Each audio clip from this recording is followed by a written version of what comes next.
Welcome to the Church Solutions Podcast, brought to you by JSL Solutions. The Church Solutions Podcast is designed to help equip you and your church in the use of technology and other tools and services. And now, here are your hosts, Steve Lacy and Phil Thompson. Hey, welcome everyone, and welcome to the Church Solutions Podcast. My name is Phil Thompson. And I'm Steve Lacy. And Steve Lacy is coming to us from a different location today, so if you hear his audio is a little bit different, it's because he's using Skype. And how's the climate where you're at today, Steve? The climate is awesome. I was just telling you before we went on that I've got the window open, you were hearing the birds chirping, the weather's great. It's awesome. Got a cool little breeze blowing, so it's nice. We're actually in the same town, but we're in different offices in different locations. So we're both in Tucson, Arizona, and it is nice today, although it's going to get windy. But anyhow, I divert from that, digress, I should say.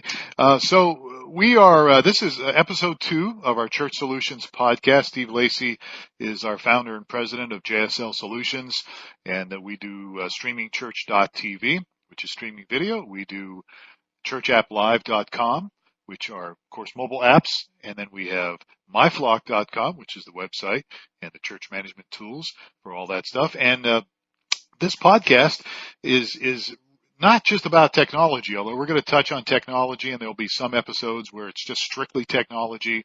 You know, it could be streaming video, it could be mobile apps, could be other stuff. Today we're actually going to talk about a little bit of a different subject, although technology falls into that. And what are we going to talk about today, Steve? We are talking about how to attract and keep new attenders at your church.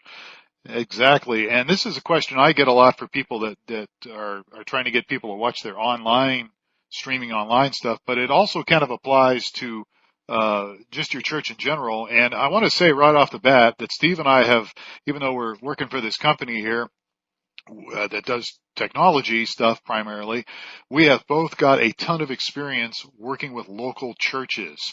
And Steve has been involved in church leadership for 20 years probably, at least, right, Steve? Oh yeah, at least. Yeah. Getting old, man. Yeah. I know, it's sad. But anyhow, so Steve is no stranger to being involved in active leadership in his church, local church, as am I. I got involved. I came on staff for a ministry in 1978 as an executive director. And I've been involved in churches ever since. Been a worship leader, worship pastor, been an executive pastor, been a senior pastor, helped start some churches and plant some churches. And so, between the both of us, we've got a ton of information that we can give you. And as we talk about how to keep and attract, new attenders, we also understand that we're speaking to different people out here that have a wide range of cultural experiences, and there's just different churches. I mean, Steve, with our company alone, we've got just a diverse group of churches that use us. Yeah, it's been a lot of fun having the streaming church, because you get to go to church all over the world every weekend, and you get to see how different people are doing church. And it runs the gamut. It's really interesting to see how diverse the church is. And they have one thing in common: they're all streaming, but they're just really different. Yeah, that's true. And so not only do we experience that online, but I've been involved in ministry and work with lots of different groups, from African American groups to Asian groups to Baptists to Pentecostals. Cowboy churches. Yeah. I've actually, I had a guy, I was a part of a ministerial alliance in Kansas, and I worked with a fellow who was pastoring a cowboy church, and went and spoke to his group. So, we respect the different cultures. So we're going to talk about some things here that you may not always agree with, but at least keep an open mind, because we understand that different churches have different ways of doing church, and that's okay. But there are some things we're going to talk about here that maybe, just maybe, you can apply to what you're doing, no matter what your culture is. So the first thing we want to talk about is, and when we talk about how to get and keep, attract and keep new attenders, is what, Steve? Well, the first is, when people are wanting to check out your church, the first thing they're going to do is go online and check out your website. So there's no longer is it the front doors of your facility the first impression for the church, for your new members or new attenders. First impressions on the web. So, and the majority of people are going to decide after looking at your website whether that church may or may not be a fit for you. Well, that's true. And there's a stat that came out recently that said when people are looking for a new church, over 70% now go online and look online. So Wow. that is a huge thing. So what does that mean to you and I and to churches out there, those of you listening? What it means is you need to really take a look at your website, and you might need to clean it up a little bit. I did a little video a few weeks ago about hoarders and how sometimes your website can look like a hoarder's website. I mean, there are some websites out there, church websites, that have so much information on the home page that it's just overwhelming. You can't navigate. You can't find anything. It's just too much information. So we would really encourage you to look at your website, maybe even have somebody that doesn't go to church, look at your website, and can they find the things they need to find? For instance, there's at least probably 3 things that should be prominent. There's a few things that you're going to want to have. They're going to want to know, how do I find you and when are your services? I mean, those are some obvious important pieces of it. And then what to expect is a key one as well. You can, it's probably good to have maybe a link that's pretty prominent for, like, if you're new to such and such church, Right. So you can tell people what to expect. And if you've got some audio, or some video, it would be good to maybe have some links to that, have maybe a page that's got some, even if you don't stream, maybe you've got some audio. Right. That you could put that up. was, years ago before we were streaming at our local church. People would come to church and they'd obviously check us out online, and we'd ask, well, what did you check out to get a feel for the place? And one of the key ones was they listened to recorded sermons. They wanted to get a feel for what the pastor was like and, what the service was going to be like. And if you have, your sermons archived, either video or audio, that gives people a really good idea of what to expect when they show up. Yeah, it really is. So it's really important to really kind of take a look at your website. That's a real good thing. And then moving along here a little bit, because we have kind of a little list here that we're going to get to. And our podcast is usually about 29, 30 minutes long. So as we go here, something that seems like a no-brainer, but I've seen this over and over again as mistakes churches make, you've really got to have good signage. So this applies to your actual location. We're talking about website earlier.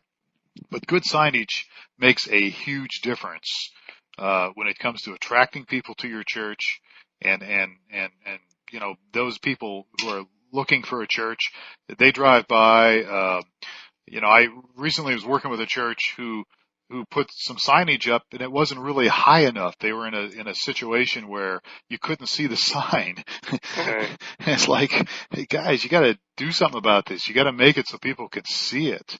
Yeah. So there's an element of being able to, I guess, recognize and find the church, which is, I saw your sign as I went by. But as you mentioned, good signage. That could also mean just creating a quality sign that would, because that's the second impression, right? If people will check you out online, and they're gonna see your sign when they come to your facility. So if you've got something, if you've got a graphic artist or if you've got a logo, that would be good if it's a good logo to reproduce it for a sign. I remember years ago, Steve, and you can remember this back in the 90s, where your church, which was my church at the time, a live church, was in a storefront. It had about 10,000 square feet in a storefront in Tucson, and it wasn't the greatest storefront in the world, didn't look the greatest, but the sign that we had a nice big sign on the storefront, and I thought the logo that Alive used to have was pretty good, and people drove by that place all the time, and we always had visitors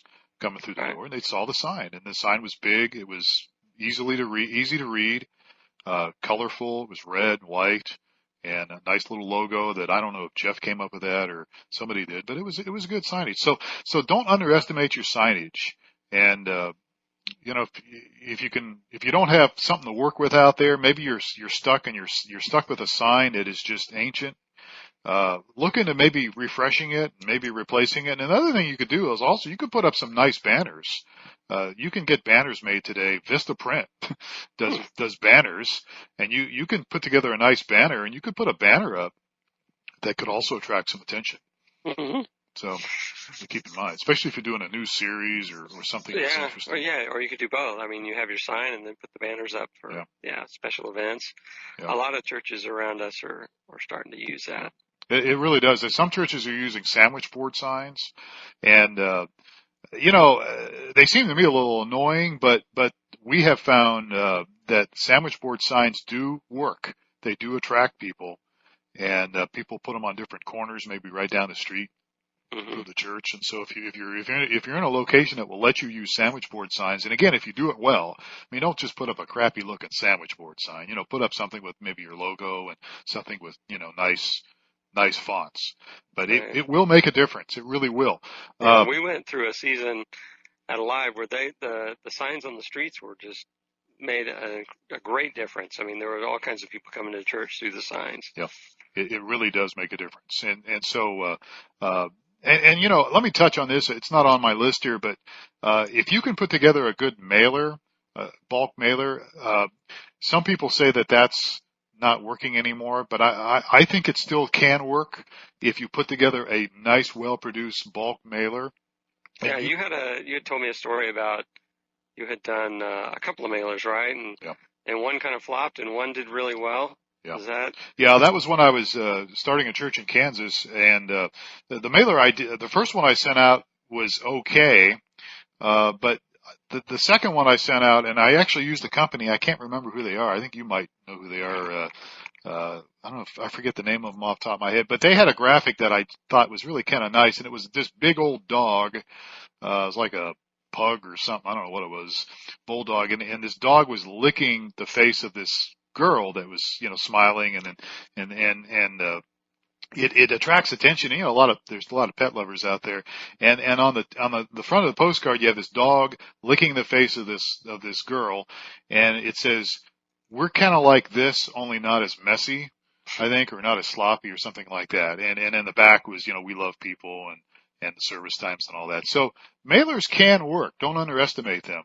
They can work. Now, if everybody in your town is using them, and maybe, you may want to rethink that. But you can also, with zip codes and stuff, you don't have to send out a mailer to 60,000 people. You can send it out right to your neighborhood too. So keep that in mind, when it comes to attracting people, getting people.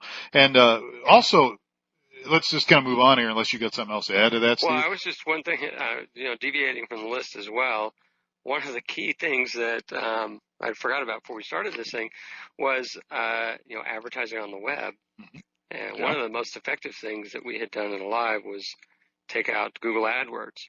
It's true. And so people, not only are they, if they're looking online, they're gonna, they'll find your site, and then one thing will lead to the other. But using paid advertisements in a targeted area. So that's when that triggered my thought process, is you can target a very small area to target, your town or your part of town, and with Google AdWords, and that will, bring some people to your website and then eventually to your church. That's a good point. I forgot all about that. How could I forget that? That's really important. I don't know. It's very effective. We at Alive here, we were one of the early birds, and it was very effective and very affordable when we started. And then other churches start catching on, and the way Google AdWords work, it's a bidding system, and so the more people that want the same words, the higher the prices get. So it's a little more expensive now than it was in the beginning, but that too was a real effective way to reach the community. Yeah, that's really true. So if you're going to do Google AdWords, again, go back to the number one thing on our list, and that was, make sure your website looks good, and put some effort into that. So good. Yeah, that's a good point, Steve. So speaking of using, well, let's just jump into, let's kind of go back and forth here a little. Let's jump into the door. So people are in your church, and I don't have these things in any particular order, but we're talking about keeping and attracting tenders. Use technology, if you can, to enhance what you do in your worship services. And there's several things that fall into place here. I mean, for instance, one of the biggest downers to churches, and it's almost universal in my opinion, is, you might hear some great music. You might have a great message, but somehow or another in there's usually something stuck somewhere called announcements. And announcements, if you're not careful, can really sometimes they're just a complete waste of time. And if they're not done right, if the person making the announcements is not prepared, it's just, to me, it's a useless piece of time that goes down the drain. So there's a couple things you can do with announcements. One is take a look at them and don't announce every single thing going on in your church. Just announce some of the things that are maybe pertinent or relevant to the whole group.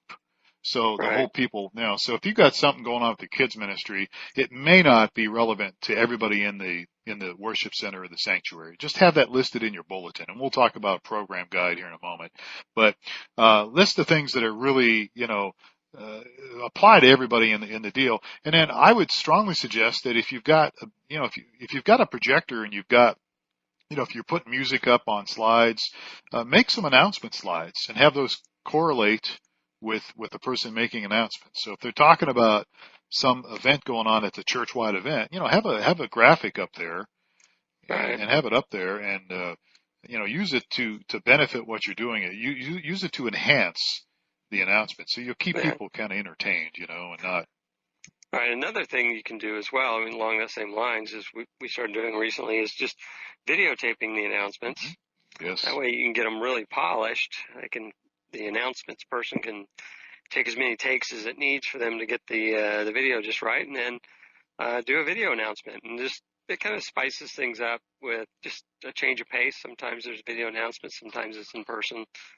But that's another idea. That's actually a very good idea. And today with your iPhone, you can just, you might want to adjust the lighting a little bit and make sure the sound is good, but you can do a video announcements very easily today with iPhone. Just your iPhone, if you do it right, if you create the right environment. So that's a very good point, and it really makes sense. And I use the word entertainment there. Some people's ears probably went up. Well, church is not about entertainment. Well, what I'm getting at here is keep things up. Keep things lively, and announce what you should be announcing, and stuff that doesn't apply to people or only applies to a small group of people. Just really minimize those things and put that in your program. And we'll talk about that in a moment. So moving on the list here. Go for it. Social media. One of the ways you can connect with new people as well as people looking for a church and your regular attenders is by using social media and using email. Email is still a valid way to communicate with people. And, I would strongly suggest, if we talk about email, I would strongly suggest putting together a newsletter that's got some graphics. One of the tools that I use for my church, in fact, we use it for our company, Steve, is MailChimp. Right. Yeah, we integrate in with MailChimp. So, and it's a great tool. It's got a starting level of free. So that's always appealing to lots of people.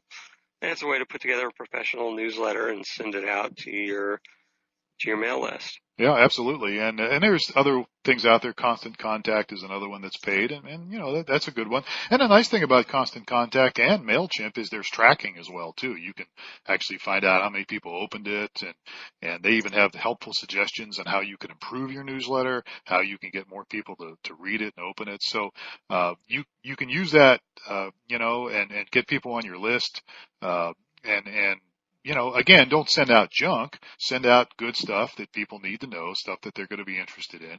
And don't overdo it. Maybe do it once a week. And then social media, we've talked about this before on different things we've covered. But social media does. Twitter is a valid tool. Facebook, your church really should have a Facebook page. There's lots of things out there, and I know it can be overwhelming. And in my opinion, some of it is overrated. Some of it is just, I got to do this, got to do that, I got to update this. But find out what works and use it. So, do you have a social media person at your church that's managing all the social media, or is it just one of the things that people keep on their list to keep rolling? or how is it managed? Well, at my church, I actually do it, but I would strongly suggest that you Oh, maybe you're the find. man, huh? I for my particular church, I am, but Alive had somebody. Actually, I think I was the guy at Alive when I was on staff at Alive Church, your church, Steve. I was the guy there for a while too. But it would be good if you could, you can find a volunteer. And there's probably somebody in your church that likes social media, and then just give them some guidelines and some boundaries. And then again, I know, look, I understand it can be overwhelming. There's lots of channels out there now, from Google Plus to Twitter to Facebook to just LinkedIn to all these things.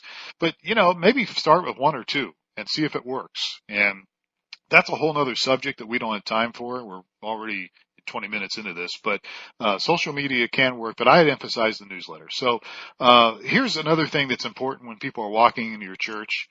Let people know what to expect and then fulfill it. Now, Steve touched on this earlier. For your website, you should probably have something on your website to let people know what to expect.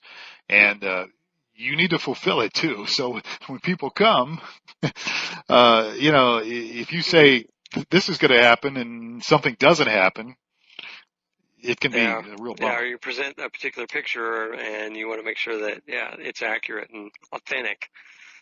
Uh, it's really about putting yourself in the shoes of a new person, a visitor, or at least a newer person. And now look, I understand again, we're speaking to all sorts of different church cultures here. I've talked to people about this and I was in the charismatic Pentecostal culture for years. And one of the things we always used to say was, well, if the Spirit moves, we got to go with the Spirit. And you know what? I totally agree with that. Go for it. However, if that's happening in your church, then somebody needs to get up and kind of explain that to newer people. You don't have to make a big deal about it. Just say, you know what, we're going to go a little bit longer today because we just sense that God is wanting us to worship longer. Or maybe, I just sense that God wants me to talk about this. Uh, Right. I think I've mentioned this to you before, but I have a good friend that confided in me, and he said, it was actually he and his wife. He said the most uncomfortable time he has ever experienced in his life was at church. And it was basically he didn't know what to expect and had an experience that made him feel very, very uncomfortable. So he was confiding in me that, the last time he had gone to church, it was the worst thing that had ever happened to him. So it's important to uh, gauge or set up what to, let people know what to expect, and then do fulfill it, and so that people know what they're getting into when they come to your church.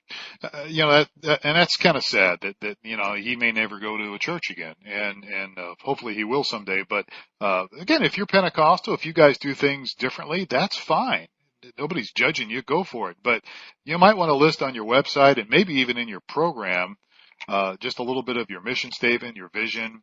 And so that people know, hey, I'm in a group that's, the service is maybe 2.5 hours long, 3 hours long, or whatever. So there's ways that even when that's going on during the service, there's ways to effectively communicate that and give people the liberty to understand or at least somewhat understand what's going on. So Mm-hmm. again, we understand that. So speaking of it's just to me common sense, putting yourself in the shoes of somebody that's new. Moving along here for the sake of time, program guides. Actually, my wife says that's redundant. So bulletins or programs, whatever you want to call it, other materials are very important for newer people, for either guests or newer people.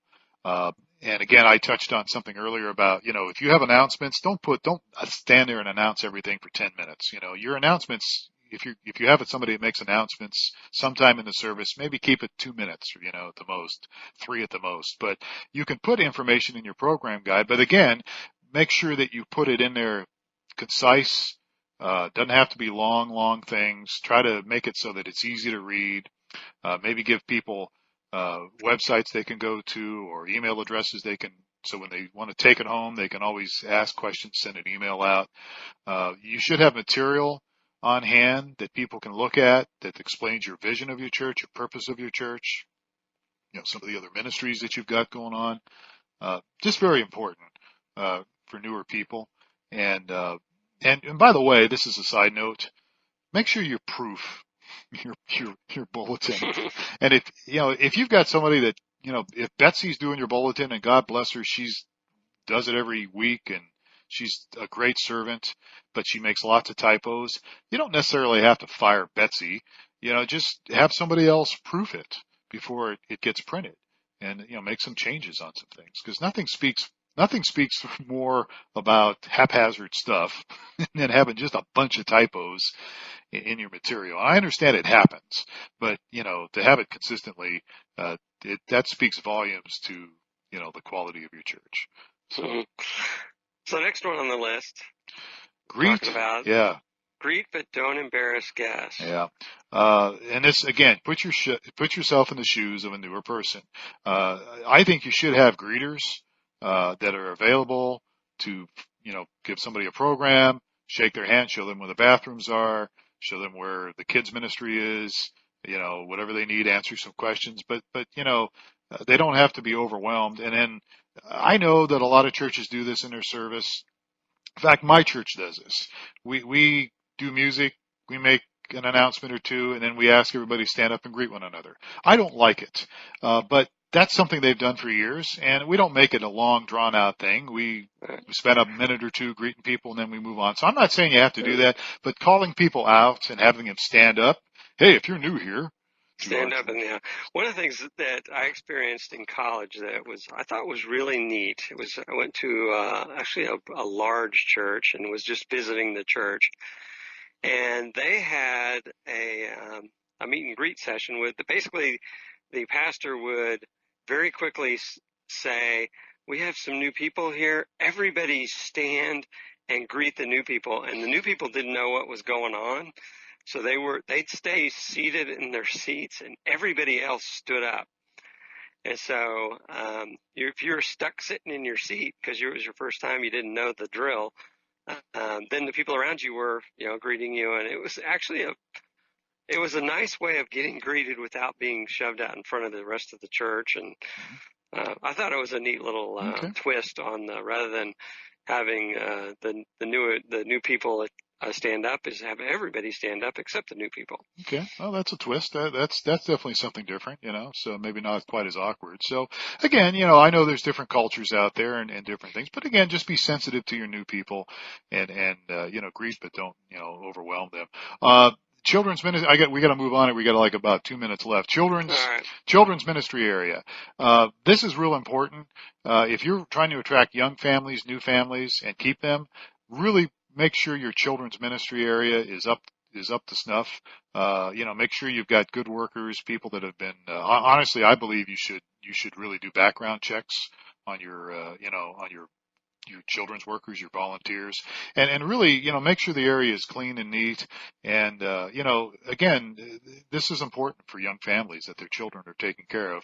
And, we don't have a lot of time here, Steve, but I remember you went to a church, and one of the reasons when you first came in town here, one of the reasons you didn't stay was you weren't really that impressed with their children's ministry. Is that right? Right. They were meeting in a temporary location, and the children's area was in actually a hotel room in a hotel.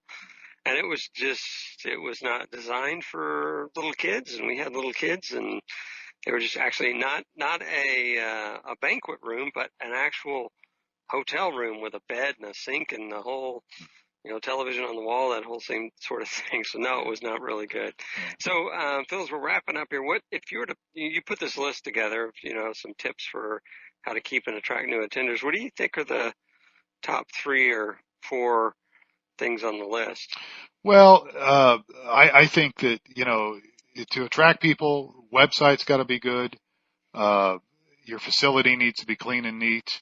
And, I don't know, there's so many on here, but, I think that, you're connecting with visitors. One of the things that we didn't get to here, but you really should have some kind of groups. The way people are going to connect is they're going to have to make friends. So you need to have a culture, develop a culture of friendliness.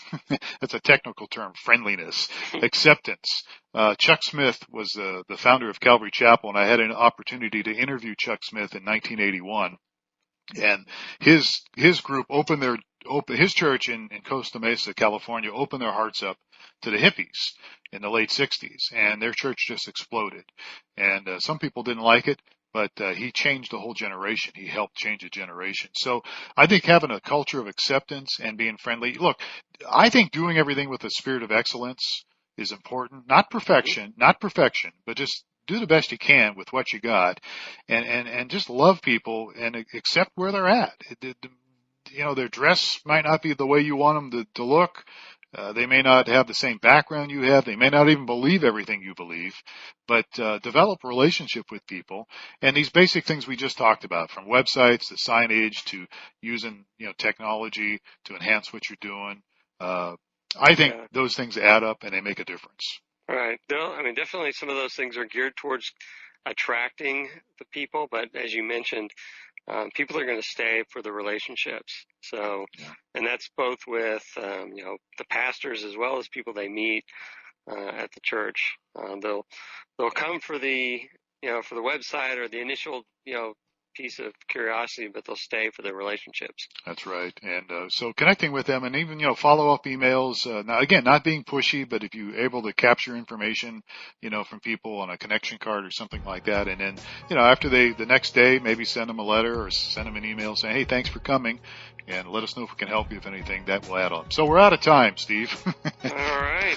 But, folks, if we can help you with anything, and again, we center on technology, although we can, because of our experiences, we do a lot of different things for churches. If we can help you, our email address is support@streamingchurch.tv. I'm Phil Thompson. And I'm Steve Lacy. You guys have a great day.